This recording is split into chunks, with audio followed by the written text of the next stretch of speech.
Breakthrough. Dana-Farber scientists solved long-debated puzzle on how the intestine heals itself. I'm Steve Belair, and this is Breakthroughs. Deep within the lining of the human intestines lies the source of the organ's ability to renew itself and recover from damage.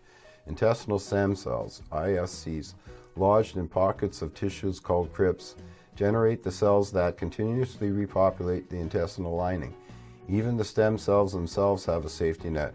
When they're damaged, healthy replacements appear in less than a week. For years, scientists have debated how the ISCs reemergence occurs. Some have held that the intestine keeps a pool of ISCs on reserve, a kind of backup supply, to replenish the cache of frontline ISCs that have been lost. Others maintain that something more involved is at work.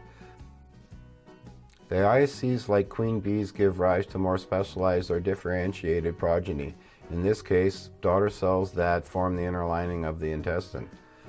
When the ISCs are damaged, this school of thought held, the daughter cells reverse course and de-differentiate, reverting into the ISCs from which they arose.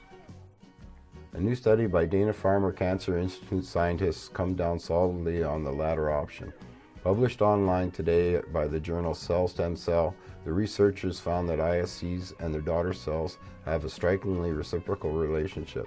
Under normal conditions, ISCs differentiate into daughter cells, and if ISCs are lost, the daughter cells simply reverse course and become ISCs. Our findings suggest that the restoration of intestinal stem cells occurs entirely by the process of de-differentiation, says the study's senior author. We showed that there is no need for a reserved set of ISCs. Bolstering their findings, the researchers were able to capture the de-differentiation process in real time. When the cells begin to de-differentiate, they switch on a gene that allows them to be isolated and collected with laboratory techniques. Through this process, researchers were able to capture the cells along a continuum of de-differentiation. The intestine is one of just 3 tissues in the body, along with the skin and blood, in which cells are constantly turning over, dying and being replaced by freshly made cells.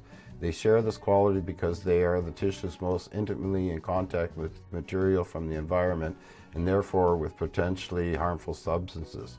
The constant turnover, it's thought, is a way to prevent toxic substances from having lasting effects on the cells and their offspring. The crypts that hold the ISCs are in a sense misnamed.